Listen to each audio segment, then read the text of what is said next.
खबर है वजीर आजम शहबाज शरीफ और हमजा शहबाज को रमजान शुगर मिल केस से बरी कर दिया गया। एंटी करप्शन अदालत ने शहबाज शरीफ और हमजा शहबाज की बरियत की दरख्वास्तें मंजूर कर ली। मजीद जानेंगे डॉन न्यूज के नुमाइंदे राना बिलाल से। राना बिलाल, क्या तफसीलात हैं?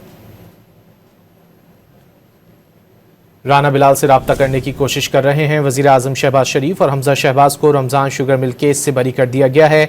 एंटी करप्शन अदालत ने शहबाज शरीफ और हमजा शहबाज की बरियत की दरख्वास्तें मंजूर कर ली हैं। वजीर आजम शहबाज शरीफ और Hamza Shehbaz Ramzan sugar mill case से बरी कर दिए गए हैं।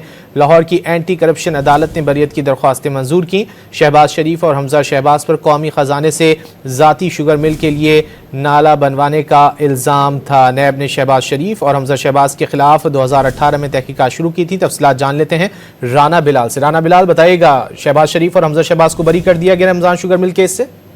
जी देखिए, रमजान शुगर मिल केस में वज़ीर आज़म शहबाज शरीफ और उनके साहबजादे हमजा शहबाज को बरी कर दिया गया है। एंटी करप्शन अदालत ने शहबाज शरीफ और हमजा शहबाज की बरियत की दरख्वास्तें मंजूर कर ली हैं और अदालत की जानिब से महफूज किया गया फैसला सुना दिया है। शहबाज शरीफ और हमजा शहबाज पर कौमी खजाने से ज़ाती शुगर मिल के लिए गंदा नाला बनवाने का जो है वो इल्जाम है और नैब ने शहबाज शरीफ और हमजा शहबाज के खिलाफ 2018 में तहकीकात शुरू की थी और 2019 में नैब रेफरेंस जो है वो दायर किया गया था। ताहम नैब तरामीम के बाद ये केस नैब अदालत से जो है वो एंटी करप्शन अदालत में मुंतकिल कर दिया गया था।